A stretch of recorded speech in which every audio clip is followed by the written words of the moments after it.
Semuanya, apa kabar teman-teman? Jadi tadi itu videonya udah ada opening terbaru kan? Nah, gimana nih opening terbaru aku? Bagus gak? Pastinya bagus ya. Nah, teman-teman, hari ini aku mau masak-masak lagi. Ada masak ikan mas arsik ya. Ikan mas arsik itu paling terkenal kalau di Batak ya teman-teman. Itu adalah makanan yang khas-khas banget kalau di Batak ya. Terus ini nanti aku lanjutkan dengan bersih-bersih kulkas. Jadi aku campur aja ya. Karena sebenarnya nanti ada lagi video masak-masak tapi belum aku upload teman-teman ya. Sebenarnya aku udah ada tadi upload yang itulah ya, aku nggak akan sebut karena ya teman-teman tahu lah ya. Kalau aku ceritain nanti aku kena apa lagi sama jadi aku ceritakan yang ada di video ini aja.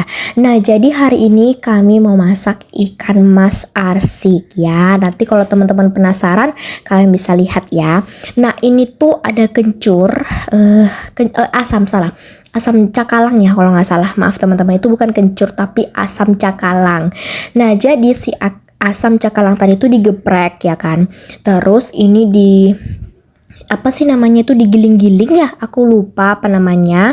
Nah, terus untuk si bagian bumbu-bumbu yang tadi ada cabai, ada beberapa macam bumbu-bumbu lah gitu kan, itu di blender teman-teman sampai halus seperti ini. Tapi nanti diulang karena mamaku buatnya kurang halus teman-teman. Jadi nanti ini untuk penghalusannya itu diulang lagi karena kurang halus seperti itu ya. Nah, jadi kalau mau masak ikan mas arsik, bumbu-bumbunya itu harus berwarna kuning seperti ini. Pokoknya nanti seru banget ya teman-teman.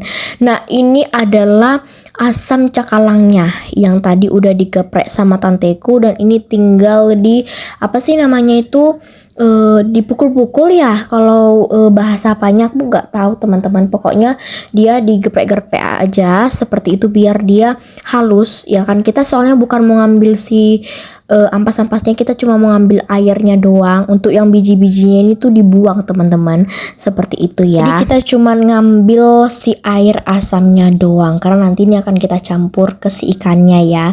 Jadi untuk biji-bijinya itu nggak kita ambil sama sekali tapi kita buang ya. Karena kalau kita masukkan nanti kayaknya pas kita makan aneh rasanya ya kan. Nah, kemudian ini ada jahe digeprek juga ya teman-teman. Nah, ini jahe. Nah, ini tuh jahenya digeprek-geprek seperti ini juga. Terus ada serai dan semua bahan-bahannya ini tuh udah ada di pekarangan ya, kayak serai, jahe itu udah ada. Cuman tinggal beli kayak kunyit juga ada di sini tapi belum terlalu banyak teman-teman karena kami itu baru nanam gitu ya. Dan tadi tuh diambil juga tapi nggak aku video pas ngambilnya. Nah, setelah semuanya itu udah digeprek-geprek seperti ini, memang kalau mau masak ikan seperti ini kalau banyak itu memang bumbunya lumayan ya teman-teman ya. Nah, ini kami pertama kali masak ikan mas arsik pakai kuali yang besar banget karena kebetulan kami rame, karena nanti juga mau dibawa sebagian ke tempat tanteku, jadi berbagi-bagi ya teman-teman. Karena kalau kami makan ini mungkin gak habis, dan yang suka makan ikan ini juga cuman mamaku ya teman-teman. Kalau aku nggak terlalu suka, kalau aku sukanya itu pasti goreng ya. Jadi pas udah dimasak terus digoreng itu aku baru mau. Tapi kalau misalnya ini ribet teman-teman makannya karena ikan mas arsik ini itu lebih ke ini banyak duri-durinya teman-teman. Jadi aku nggak terlalu suka kalau makan ikan mas arsik belum digoreng karena duri-durinya lumayan banyak seperti itu. Nah, kemudian ini campuran aja ya teman-teman, tambah-tambahan aja. Ini ada tahu. Nah, terus kalau semuanya udah diletakkan ikan-ikannya, tahu-tahunya sudah ditata, masukkan bumbunya dan masukkan daun bata. Nah, daun bata inilah yang paling bikin mantul teman-teman gitu ya. Nah, terus supaya untuk bumbu-bumbunya itu nggak pada kebuang, jadi dikasihlah air seperti ini ya. Dan jangan salfok ya teman-teman kalau pakai tangan. Kalau pakai tangan itu artinya tangannya sudah dicuci, jadi kan tidak perlu takut-takut itu kotor, enggak kok.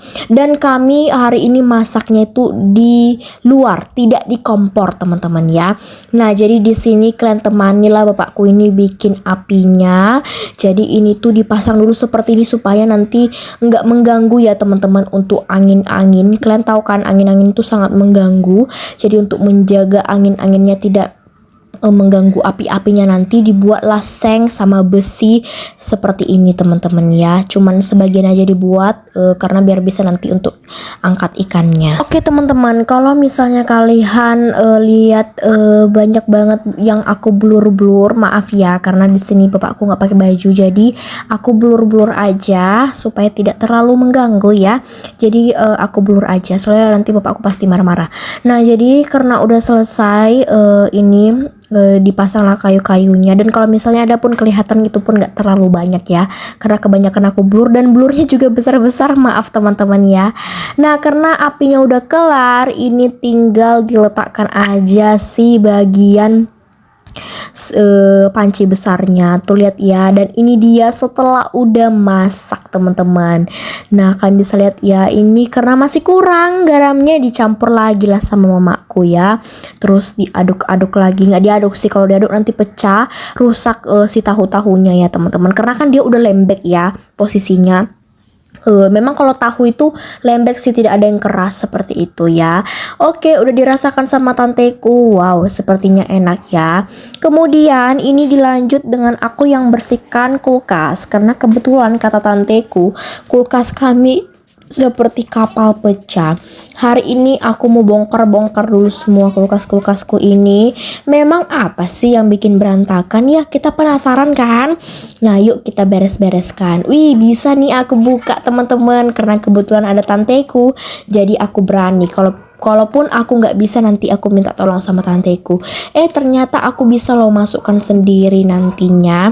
Nah pertama-tama aku bongkar dulu di bagian bawah, karena udah lama kali kan aku nggak ada membereskan di bagian bawah. Baru aku naik dari bawah ke atas, dan ke atas. Sebenarnya freezer juga pengen aku bersihkan, tapi karena kebetulan udah terisi dengan ikan-ikan yang baru dibersihkan tadi, jadi nggak aku bersihkan untuk freezernya. Dan kebetulan freezernya nggak yang sekotor itu ya teman-teman, karena kan kemarin itu kapan ya terakhir aku bersihkan kulkas, aku udah lupa. Pokoknya aku udah bersihkan bersihkan kulkas, maaf. Jadi nggak perlu lagi aku bersihkan yang bagian freezernya itu, karena di freezernya itu nggak yang sekotor kali ya, maksudnya nggak yang kayak kotornya kayak di kulkas yang paling bawah ini, bukan ya. Jadi biasa aja teman-teman ya, paling cuma banyak es batunya aja, es freezernya seperti itu. Untuk bagian dalamnya ini juga besar kali ya, jadi susah kali aku ngebersihinnya teman-teman. Harus aku angkat lah seperti ini baru aku masukkan, walaupun aku membutuhkan waktu beberapa detik sih, nggak yang beberapa menit. Terakhir aku bisa masukin. Kalian bisa lihat ya, bersih banget teman-teman, benar-benar bersih. Kemudian ini aku ikat, langsung aku masukkan aja yang dibeli tadi dari pasar. Ini aku letak paling bawah, yang udah lama-lama itu aku buat di paling atas biar duluan itu dimasak. Kemudian karena udah bersih, tinggal aku rapi-rapikan, aku isi-isi lagi ke tempatnya masing-masing ya. Dan ini tuh nggak terlalu penuh semuanya teman-teman ya, cuman sedikit doang kayak gitu. Dan udah kelar semuanya, udah aku masukkan ke tempatnya masing-masing. Ini dia hasil kulkas yang sudah aku bersihkan. Ini belum aku hidupkan ya teman-teman, untuk kulkasnya tadi aku cabut biar nggak rusak teman-teman, biar pendinginannya juga memang tetap tahan. Oke. Ini aku tinggal nyapu, terus selesai nyapu, aku masih mau lap untuk bagian badan-badan kulkasnya, dan udah kelar sih, sampai di situ aja.